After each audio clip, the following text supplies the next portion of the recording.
peut-être qu'on peut rappeler un petit peu dans quel état d'esprit se situe cet enjeu des Open Badges. C'est vrai qu'en région Centre, on est mobilisé autour de la question de la démocratie. Et puis, dans cette salle, vous voyez des gens très gentils et très bruyants. Donc, certains que vous reconnaissez. Il y a nos copains du Greta, Laurent Servet, Carole Barraud de l'Union de la Ligue du Centre, des volontaires en service civique, SOS Ferme d'Avenir, l'Université de Tours qui discute avec SOS Ferme d'Avenir. Voilà, elle est là.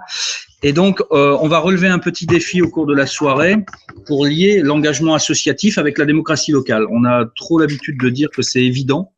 Mais notre ami Bastien Collineau va mener un atelier de badge et de voir comment toutes les actions d'éducation populaire que la Ligue et ses partenaires peuvent mener contribuent à des formes de démocratie permanente réelles et sont véritablement à la fois un progrès social, mais aussi un progrès, un progrès humain pour notre région et comment on pourra le partager au cours de la nuit. Donc voilà un peu nous notre rendez-vous horaire. Après avoir présenté la nuit du badge, on est très très content de travailler en atelier, là, en workshop, et de vous faire partager demain matin les fruits de nos travaux. Donc, on a envoyé un petit groupe au travail, et je vais vous expliquer un peu la démarche que l'atelier est en train de suivre. Pour faire un open badge, nous on a un a priori, c'est de passer par un travail d'explicitation en fait de son expérience. Quand on forme les gens à la fonction de médiateur de badge, on explique comment ce n'est pas si simple de passer de l'expérience à la compétence et que ça nécessite de s'installer dans un petit protocole qui peut être très sympa, qui peut être agréable comme ce soir avec un verre à la main dans une petite salle à l'heure de l'apéritif. Ça peut être sur des séances de travail beaucoup plus actives ou beaucoup plus formelles. Mais globalement, de quoi s'agit-il ? Ce soir, on pose une question simple. On dit, l'engagement associatif contribue-t-il à la démocratie locale ? Pour ce faire, on y répond en 3 étapes pour créer un badge. La première, c'est pour ne pas laisser les gens parler d'une expérience un petit peu dans le vague, en considérant que ça serait un empilement de la meilleure expérience de l'un et de l'autre. On essaie d'avoir ce que John Dewey, le pédagogue et philosophe, disait, fin en vue. Et la première fin en vue, c'est de savoir ce que c'est que la démocratie pour nous. C'est quoi la démocratie locale ? Et quand je dis pour nous, c'est le groupe qui est en train de travailler à côté. Il ne s'agit pas d'une définition ad hoc comme ça. Donc, la première question qu'on leur pose, ce sont quelques séries de questions ouvertes. Quels sont les éléments constitutifs de la démocratie locale ? Est-ce que c'est un progrès social ? Est-ce que c'est des libertés supplémentaires ? Est-ce que c'est être écouté par les pouvoirs publics ? Est-ce que c'est faire société, petite société, grande société ? De manière à ce qu'on ait une définition qui soit pas ni précise ni universelle, mais qui soit juste et qui soit compréhensible. Le deuxième temps, à la fin de cette petite délibération collective, c'est celui de la question ouverte. C'est quels seraient les critères d'obtention du badge. Vous avez vu que je tourne la tête comme ça parce que nos amis de l'université et de SOS Ferme d'Avenir me bloquent la vue sur mon tableau. Ils discutent. Merci les amis. Donc la deuxième question, quels seraient les critères d'obtention du badge ? Je contribue à la démocratie locale par mon engagement associatif. Et ce travail en fait pour passer de l'expérience au savoir acquis de l'expérience est fondamental dans le badge parce que c'est ce qui va donner vraiment la capacité à le repartager après. Imaginons ce soir, vous voyez, il y a personne autour de moi, ils sont partis en workshop, donc je peux le dire calmement. Ils définissent un critère du type, pour obtenir ce badge et contribuer à la démocratie locale, nous estimons qu'il faut une capacité à intervenir dans l'espace public. On peut très bien avoir ce genre de critères ce soir. Eh bien, c'est un critère qui pourra être partagé ensuite et ce badge créé à Tours de 18h à 19h, s'il est solide, s'il est costaud, s'il est clair, précis dans ses termes, il pourra être repartagé après avec nos copains de Sénart, de Saint-Paul-sur-Ternoise, de Montréal, etc. Voilà la production géniale en fait d'un open badge. On travaille en tout petit, mais on pense à l'universel. C'est un peu l'état d'esprit fondamental du badge qu'on met en pratique dans ce type d'atelier. Et puis ensuite, on a un petit travail de synthèse avec donc notre animateur de ce soir, Bastien Collineau, pour reformuler dans notre plateforme, nous on travaille avec une plateforme qui s'appelle Open Badge Factory, quelque chose qui soit intelligible, compréhensible et partageable. Voilà un petit peu ce qu'on a lancé comme travail dans la grange numérique à côté. Voilà. Je réitère les excuses de Charles Fournier, vice-président de la région et qui est en charge de la démocratie permanente. Il s'en veut, j'espère qu'il a des sueurs froides et qu'il nous voit sur YouTube. Il va enregistrer une petite vidéo certainement après cette nuit et puis on le réintégrera dans un programme. Il nous a assuré de son soutien, pas que verbal d'ailleurs, aussi un petit peu financier pour cette soirée, ce qui est plutôt une bonne nouvelle. Ça veut dire que les collectivités régionales s'intéressent à cette question du badge sur des ancrages qui ne sont pas que des ancrages économie ou soft skills, mais des ancrages démocratie, ce qui pour nous est important. Voilà un petit peu mon introduction. Je sais qu'on va suivre cette heure en résonance avec nos copains du Pas-de-Calais. Puisque tu me donneras le top, Valentin, mais nos amis de Arras, Calais et Saint-Paul-sur-Ternoise sont prévus dans cette heure. Et juste une petite présentation amicale quand même, parce que le premier badge que j'ai réalisé en France est celui d'un coopérateur qui s'appelle Philippe Cavalier, que j'espère vous verrez en live tout à l'heure à la coopérative des savoirs à Saint-Paul-sur-Ternoise, et je trouve merveilleux le travail qu'ils font là-bas. Et encore une fois, bon, c'est pas une soirée bisounours, mais c'est pour dire que un travail qui s'opère à un endroit peut, par la nature même du badge, être transmis à l'extérieur, qui devient finalement un intérieur. Et ça, je trouve qu'au bout de 2 ans d'expérimentation, un peu d'avoir travaillé sur pas mal de choses, c'est très intéressant d'envisager les choses comme ça.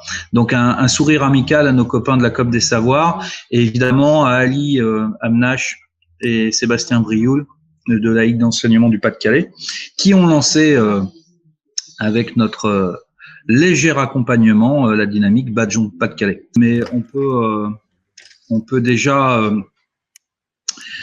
si tu veux, se réjouir en fait de l'entrée du Pas-de-Calais dans cette démarche Open Badge, parce que on a l'habitude de dire à la Ligue, mais je pense que c'est pas la Ligue, quand ils rentrent pas pour de faux. Donc la fédération, une fédération de la Ligue d'enseignement, c'est des gens qui sont au service d'associations. C'est le principe d'une fédération. Elle n'agit pas pour elle-même, elle agit pour les autres, mais elle essaie de qualifier et d'aider les petites associations à faire quelque chose, à réaliser quelque chose de plus qu'elles ne pourraient pas s'offrir.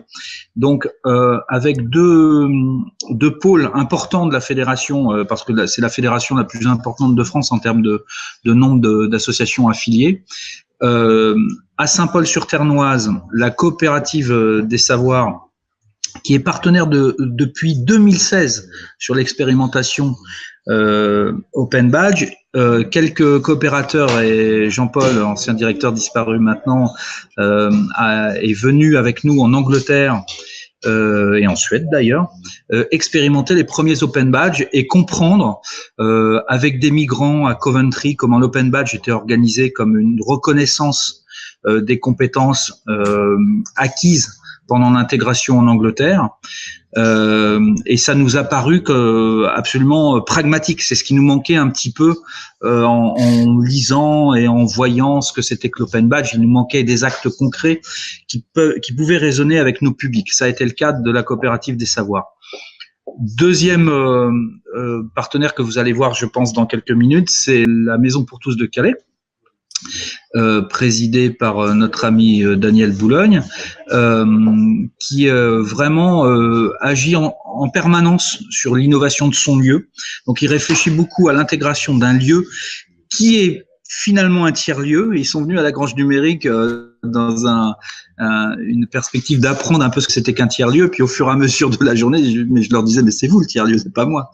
Donc ils avaient déjà mis en place un certain nombre de rencontres avec un nombre impressionnant. Je crois qu'ils ont 800 ou 900 adhérents, je sais plus, ce qui est beaucoup pour ce genre de lieu, avec des en permanence, si vous voulez, le souci de valoriser ce que font les gens. Donc il y a une scène musicale très forte, de mémoire, mais je vois le programme là. Là, ils ont organisé quelque chose pour ce soir. Mais il y a aussi toute une logique d'intégration dans la cité, de la place du bénévolat, de l'économie sociale et solidaire. Voilà, donc c'est vraiment une place forte, je pense, de Calais dans les bons sens du terme. Et le badge est taillé pour eux. Voilà. Et puis je crois que Sébastien Brioul, donc qui est un des adjoints de Ali, je vais l'appeler comme ça, un des collaborateurs de Ali, qui mène le projet Open Badge, a donné rendez-vous dans un bar associatif que je ne connais pas, mais dont on a dit le plus grand bien, qui s'appelle le Rat Perché, et qui est un petit peu, d'après ce que j'ai compris, un petit peu le nœud des discussions militantes importantes à Arras. Voilà si vous voulez, l'appui de la fédération, qui n'a pas souhaité faire comme moi j'avais fait ici en centre Val-de-Loire, en constituant un copil de partenaires et en lançant des actions au fur et à mesure. Le Pas-de-Calais, dans sa tradition plutôt ascendante, a dit non, nous on va commencer par 1, 2, 3, 4, 5 partenaires, et c'est une fois qu'on aura réalisé quelques actions qu'on fera un comité de pilotage, c'est-à-dire qu'on passera déjà dans la phase de déploiement et de transfert. Donc c'est intéressant parce que vous voyez que même sur des modèles de fédération de ligue d'enseignement, chacun est libre de développer dans son territoire, je pense que Jean-Philippe, ça c'est des discours qui te tiennent à cœur, des logiques territoriales et de développement territorial qui correspondent aux habitants. Voilà, qui sont pas le dogme d'une fédération, d'une organisation, mais qui sont ancrés dans des réalités. Le projet européen, donc dit Erasmus+, partenariat stratégique, c'est la forme administrative du dossier. C'est la continuité d'une expérience qu'on mène depuis 2016 avec des partenaires européens pour associer deux choses. Le badge, l'open badge, comme outil de valorisation de l'expérience, toute la nuit est consacrée à ça. Et deuxième chose, ce qu'on a appelé les territoires apprenants. Alors peut-être qu'on peut s'appesantir un peu sur cette logique parce que territoire apprenant, c'est un peu pompeux. Est-ce qui décide qu'un territoire est apprenant? Mais il faut le voir comme une traduction de ce qu'on a appelé les City of Learning, les villes apprenantes, qui ont été lancées il y a quelques années dans le monde anglo-saxon et qui globalement disent quoi? Disent qu'un certain nombre d'acteurs, entreprises, collectivités, économie sociale, alors on n'en appelle pas ça là-bas comme ça, mais communauté, on va dire comme ça, permettent aux individus d'apprendre tout au long de la vie et de valoriser les apprentissages très rapidement. Par exemple, quand la ville de Chicago, qui est une ville 100% badgée, s'est prononcée comme ville apprenante. Alors la ville de Chicago, historiquement, c'est une ville importante des sciences sociales, puisque c'est un peu le berceau des sciences sociales modernes. Elle s'est dit ville apprenante, et quand une personne vient de sortir d'un emploi et a acquis une nouvelle compétence, eh bien il peut la socialiser sur un site en disant voilà, Jerry vient de finir un travail de badger comme notre Tom qui est en train de faire des badges réels là-bas, qui se cache, mais je le vois, je le surprends. Voilà, je viens de faire un stage à la Grange Numérique, j'ai une compétence supplémentaire, je suis disponible pour un employeur. Puisqu'aux États-Unis, on est plutôt sur cette logique un peu permanente du retour à l'emploi, de la création d'emplois. Nous, on est un petit peu plus ouvert sur l'activité. Et donc, la notion de territoire apprenant est vraiment une notion qui, pour nous, est indissociable du badge. Alors, peut-être deuxième explication. Un badge, une fois que vous l'avez créé, c'est super. Vous avez passé une bonne soirée à la Grange Numérique à côté, vous avez fait un workshop. Mais qui va le lire, ce badge? Qui va le reconnaître? Qui va être intéressé par les critères et l'expérience qui est contenue dans ce badge? A priori, s'il n'y a pas des partenaires, des consortiums, des organisations qui s'entendent entre elles pour dire « ça m'intéresse de voir le parcours de quelqu'un sur des expériences informelles, sur des compétences acquises dans l'informel, pas seulement dans l'informel, dans le formel aussi. Excusez-moi, le formel, c'est ce qu'on appelle l'emploi et l'école, et l'informel et le non formel, c'est les activités associatives, les activités amicales, le voyage, etc. Si personne ne s'entend pour lire ces badges, eh bien, à quoi bon les produire, tout? Donc, on a associé cette logique d'open badge avec territoire apprenant, et c'est vraiment la dynamique du projet européen que le Pas-de-Calais a envie de porter avec plusieurs acteurs.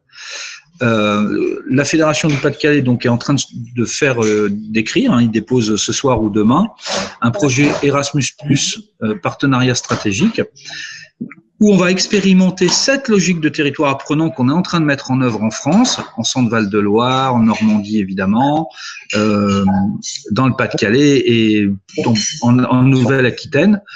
Et on va le proposer à d'autres acteurs et de voir comment ils envisagent la structuration de ces territoires apprenants pour non seulement disséminer notre expérience, mais surtout apprendre d'eux-mêmes. Est-ce que, Jean-Philippe, je veux bien rajouter un petit mot, même si tu as dû le dire, sur le PIC 100% inclusion. Alors, sur ce 100% inclusion, oui. Mathieu, tu me tends la perche et je la prends.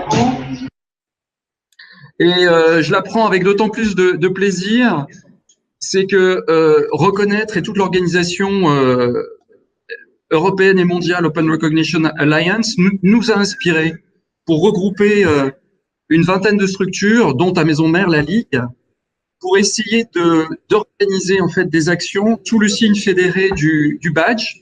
Et tout au long de notre soirée, d'abord, on va cheminer sur des territoires qui se sont impliqués sur une opération qui a été retenue et qui est lauréat, qui a été retenue par le ministère de l'Emploi et qui va nous donner des moyens d'agir et aussi d'explorer plus avant la technologie du badge pour des motifs très humains. Et le motif, c'est pour ça que ça s'appelle 100% inclusion, c'est d'aider des gens qu'on considère plus sur le bord de la route et pas forcément sur l'emploi, de pouvoir avoir accès à des opportunités sur la base de leur savoir-faire informel. Mathieu, tu nous as éclairé et c'est magnifique que ce soir, on soit nos deux réseaux reliés dans ce cheminement qu'on va vous faire partager.